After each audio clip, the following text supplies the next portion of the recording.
دو لشکر آپس میں لڑ رہے ہیں ایک میدان، ایک جنگلی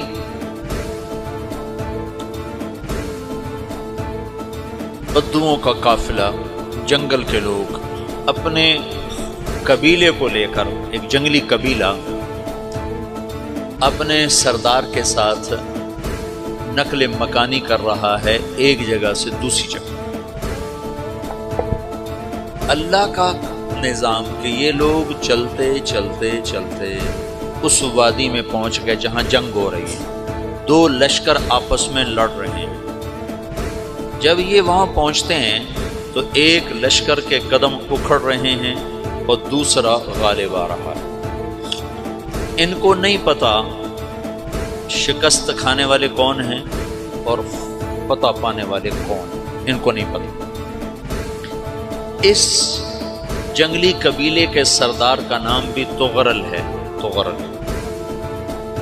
تو یہ سردار کہتا ہے جو شکست کھا رہے ہیں ان کی مدد کرو، کچھ پتہ نہیں کون ہے، کہتا جو شکست کھا رہے ہیں ان کی مدد کرو۔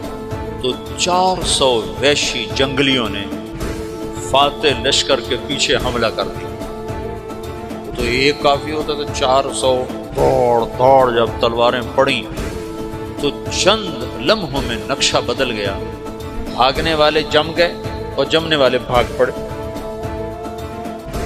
جب جنگ ختم ہوئی تو شکست خوردہ لشکر کے بادشاہ نے ان کو بلایا، اسے پوچھتا ہے مجھے جانتے ہو میں کون ہوں؟ کہا نہیں۔ کہا تو تم نے میری مدد کیوں کی؟ کہا انسانی ہمدردی کی وجہ سے، تمہیں شکست ہو رہی تھی اس لیے تمہاری مدد کی۔ اور اس نے اپنا تعارف کرایا، میں ہوں سلیمان سلجوقی، ترکی کا بادشاہ۔ مسلمانوں کا لشکر تھا اور تاتاریوں سے شکست کھا رہا تھا، تاتاری فتح پا رہے تھے، مسلمان شکست کھا رہے تھے۔ تو وہ اللہ کی غیبی مدد بن کر آئے۔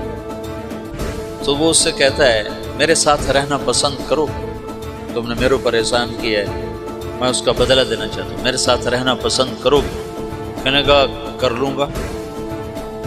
تو اس کو لے کر ترکی آیا، اور استنبول اس وقت روم کی حکومت میں تھا، اسے فتح کیا اس تغرل کے آگے چوتھے پانچویں پڑپوتے محمد فاتح نے۔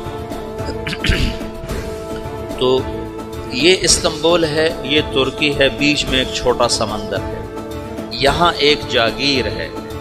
تو سلطان سلیمان کہتا ہے یہ جاگیر تجھے وقف ہے، ادھر سے رومی مجھے تنگ کرتے ہیں حملے کر کر کے، تو میرا دفاع کرتے رہنا، یہ جاگیر تیری۔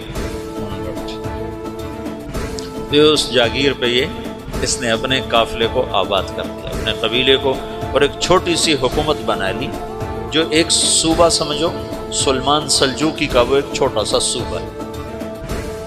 وہاں جب یہ رہ پڑا تو پھر یہ ایک شیخ کے بیعت ہوتا ہے، وہاں شیخ طریقہ ہے، ان کے یہ بیعت ہونے جاتے ہیں، وہ اس کو رات اپنے پاس ٹھہراتے ہیں۔ تو ایک کمرے میں ان کو ان کا خادم ٹھہراتا ہے۔ یہ جب کمرے میں جاتا ہے تو سامنے دیوار میں طاقچے پر قرآن پڑا ہوا ہے۔ تو یہ تغرل بیگ کہتا ہے یہ کیا ہے، یہ کیا ہے؟ تو وہ خادم کہتا ہے یہ کتاب اللہ ہے، قرآن ہے۔ وہ اس کو وہاں چھوڑ کے باہر چلا جاتا ہے۔ وہ دیہاتی آدمی، جنگل کا رہنے والا، پہلی دفعہ زندگی میں قرآن دیکھا، وہ کہتا ہے یہ قرآن ہے، اللہ کی کتاب ہے، میں اللہ کی کتاب کے سامنے سو جاؤں، کتنی بے ادبی ہے۔ تو اس نے ایسے قرآن اٹھایا اور سر پہ رکھ لیا اور کھڑا ہو، ساری رات قرآن سر پہ رکھ کے کھڑا رہا۔ رات کے پچھلے پہر اس کو خواب آیا، کھڑے کھڑے اس نے دیکھا کہ اس کی پشت سے ایک چاند نکلا اور شیخ کی بیٹی کے سینے میں جا کے اتر گیا۔ پھر اس لڑکی کے سینے سے ایک درخت نکلا جو پھیلتے پھیلتے پھیلتے 3 بر اعظم پہ چھا گیا، افریقہ پر، یورپ پر، ایشیا پر۔ پھر اس کی آنکھ کھل گئی، وہ کھڑا ہوا ہے۔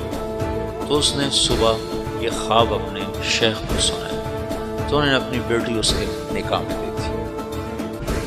اس بیٹی سے ایک بچہ پیدا ہوا، تغرل بیگ نے اس کا نام رکھا عثمان، عثمانی ترک نام سنو، جو میں نے کل بتایا تھا کہ 1924 میں وہ خلافت ختم ہوئی۔ تو ایک بیٹا پیدا ہوا عثمان، عثمان نے پھر ایک نئی اسلامی حکومت کی بنیاد رکھی جو 1924 تک چلتی رہی، کوئی 800 سال یہ حکومت چلی۔ تو حکومت کا شیرازہ بکھرا لیکن پھر جڑ جاتا تھا، پر وہ قرن اول والا جوڑ کبھی نہ پیدا ہوا، ٹکڑے بن گئے۔ ان ٹکڑوں میں اللہ لوگ پیدا کرتا رہا جو دعوت دیتے رہے۔